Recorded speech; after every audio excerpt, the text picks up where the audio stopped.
2011년 회계사 2차 46회 원가회계 문제 5번을 설명하겠습니다. 문제 5번은 관련 원가 분석 중에서 제약자원이론 또는 병목 공정, 애로 공정에 관한 문제로 여기에서는 연속적 생산 공정을 통하여 제품을 생산하는 상황에서 최적 제품 배합과 내부 대체 가격을 분석합니다.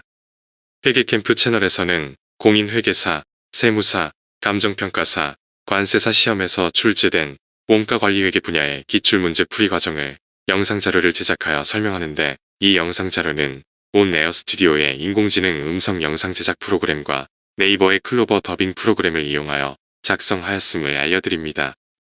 본 영상은 전반부에서 연도별 기출문제와 당해연도 기출문제를 목차별로 분석하고 후반부에서 출제문항에 관련된 핵심 개념과 풀이 과정을 설명합니다. 따라서 출제문항에 관한 풀이 과정만 필요한 경우에는 전반부를 건너뛰고 후반부의 풀이 과정 설명을 참고할 것을 추천합니다. 2011년 회계사 2차 46회 원가회계 과목에서는 5문제가 출제되었는데, 원가회계 분야에서는 문제 1번의 활동기준원가계산과 문제 4번의 종합원가계산 2문제가 출제되었고, 나머지 셋 문제는 관리회계 분야의 문제로 문제 2번은 손익분기 분석, 문제 3번은 관련 원가 분석, 그리고 문제 5번은 전략적 원가관리에 관한 문제가 출제되었습니다. 이 문제들의 난이도는 보통 수준으로 출제 분야에 대한 핵심 개념을 명확하게 파악했으면 풀 수 있는 문제로, 이 문제를 이용하여 매년 반복적으로 출제되는 출제 분야와 출제 유형을 파악하고 출제 분야에 대한 개념을 명확히 정리하여 반복하여 숙달하는 것이 중요합니다. 특히 2차 시험은 출제 분야에 관련된 다른 주제와 연결시켜 종합적으로 출제하는 경향이 있기 때문에 출제 분야와 관련하여 출제된 다른 분야와의 연결 관계를 파악하여 정리하는 것도 중요합니다. 2011년도 2차 시험 문제는 출제 분야를 깊게 이해할 수 있도록 출제된 좋은 문제들입니다. 다음은 2011년부터 2024년까지 회계사 2차 원가회계 과목에서 출제된 문제를 목차별로 분류한 자료입니다. 참고하기 바랍니다. 문제 5번은 관련 원가 분석 중에서 제약자원이론 또는 병목 공정, 애로 공정에 관한 문제로 여기에서는 연속적 생산 공정을 통하여 제품을 생산하는 상황에서 최적 제품 배합과 내부 대체 가격을 분석합니다. 연속적 생산 공정을 거쳐서 제품을 생산 판매하는 경우에 기업 전체의 생산 능력을 제약하는 생산 공정 또는 자원을 제약자원이나 병목자원 또는 애로자원이라고 하고, 기업 전체의 이익을 극대화시키기 위해서는 제약자원의 활용도를 극대화시키는 것이 중요하고, 제약자원이 아닌 여유자원은 제약자원의 활동에 종속시키는 것이 중요하다는 것입니다. 연속적인 생산 공정을 거쳐서 제품을 생산 판매하는 경우에는 제약자원의 생산 능력에 의해 기업 전체의 생산 능력이 결정되기 때문에 모든 생산 부문의 활동을 5% 연결시킨 다음에 제약자원이 보내는 드럼 소리에 맞추어서 여유 공정의 활동을 종속시켜야 하고, 생산 공정의 통계적 변동을 고려하여 제약자원 앞에는 완충재고를 보유해야 합니다. 제약이론에 입각한 원가계산 방법이 초변동 원가계산인데, 초변동 원가계산에서는 제조원가 중에서 직접 재료원가만 제품원가로 간주하여 직접 재료원가만 제품원가에 포함시키고 판매 시점에서 매출원가로 비용화시키는 반면, 직접 재료원가가 아닌 나머지 원가는 기간원가로 간주하여 발생한 기간의 운영원가로 비용화시킵니다. 초변동 원가 계산에서는 매출액에서 단기의 매출원가로 비용화된 직접 재료원가를 차감하여 재료 처리량 공원이익을 계산하고, 재료 처리량 공원이익 또는 초변동 원가 계산 공원이익에서 직접 노무원가, 변동제조간접원가, 고정제조간접원가, 판매관리비 등 운영원가를 차감하여 영업이익을 계산합니다.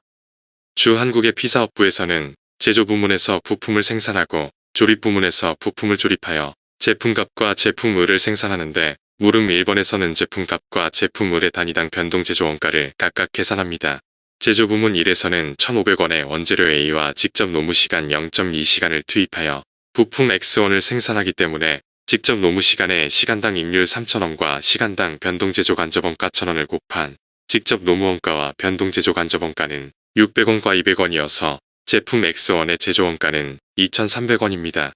마찬가지로 제조 부문 2에서는 700원의 원재료비와 0.4시간의 직접 노무시간을 투입하여 부품 X2를 생산하기 때문에 부품 X2의 단위당 제조원가는 2,300원입니다. 조립 부문 1에서는 부품 X1과 부품 X2 한 단위씩을 이용하여 제품값을 조립하는데, 단위당 조립시간은 0.5시간이기 때문에 여기에 시간당 임률 3,000원과 시간당 변동제조간접원가 1,000원을 곱한 제품값의 단위당 변동 제조 원가는 6,600원입니다. 제품을은 조립 부문 2에서 조립하는데 여기에서는 제조 원가가 2,300원인 부품 X1과 원가가 500원인 부품 X3를 이용하여 제품을을 조립합니다. 조립 부문 2의 단위당 조립 시간인 0.8시간에 시간당 임률 3,000원과 시간당 변동 제조 간접 원가 1,000원을 곱한 제품을의 변동 제조 원가는 6,000원입니다. 제품값과 제품을의 단위당 판매 가격은 만원과 15,000원이고 여기에서 변동 제조 원가와 변동 판매비를 차감한 단위당 공원이익은 각각 400원과 3,000원입니다. 이 회사는 조립 시간의 사용 가능 시간이 제한되어 있기 때문에 공원이익을 단위당 조립 시간으로 나누어서 생산 우선순위를 결정하는데 조립 시간당 공원이익은 각각 800원과 3,750원이기 때문에 P사업부가 사업부의 이익을 최대화시키기 위해서는 제품을을 먼저 생산하도록 사업부의 조립 시간을 할당해야 합니다. 물음 2번에서는 제품값과 제품을의 단위당 변동 제조 원가가 6,600원과 8,500원일 경우에 부품 X2를 신제품에 투입하도록 Q사업부에 내부 대체시킬 때 부품 X2의 내부 대체 가격을 분석합니다. 제품의 단위당 변동 제조 원가가 변경되면 제품값과 을의 단위당 공원이익은 각각 400원과 500원이고 사용 가능 시간이 제한되어 있는 조립 시간에 대하여 조립 시간당 공원이익은 각각 800원과 625원으로 제품값을 먼저 생산해야 합니다. 그러나 제품값을 한 단위 생산하는데 부품 X2 한 단위가 사용되기 때문에 부품 X2 200 단위를 내부 대체시킬 경우에는 제품값의 생산량이 200단위 감소하고 제품값의 단위당 조립 시간은 0.5시간이기 때문에 사용 가능한 여유 조립 시간은 100시간이 증가하고 이를 이용하여 제품을의 생산량을 증가시킬 수 있습니다. 제품을의 단위당 조립 시간은 0.8시간이기 때문에 제품을 생산량은 125단위가 증가합니다. 제품값의 생산량이 200단위 감소하면 여기에 단위당 공원이익 400원을 곱한 공원이익 감소액은 8만원이고 제품을의 생산량이 125단위 증가하면 여기에 단위당 공원이익 400원을 곱한 공원이익 증가액은 62,500원입니다. 따라서 부품 X2가 200단위 사내에 내부 대체되면 이로 인하여 제품값과 제품을의 공원이익은 17,500원이 감소하여 기회원가는 17,500원입니다. 기회원가 17,500원을 부품 X2의 내부 대체 수량 200단위로 나눈 단위당 기회원가는 87.5원이고 여기에 부품 X2의 단위당 변동원가 2,300원을 가산한 부품 X2의 최소 내부 대체 가격은 2,387.5원입니다. 동영상 하단의 더보기를 클릭하면 관련 원가 분석에 관한 다양한 유형의 기출문제가 정리되어 있습니다. 참고하기 바랍니다.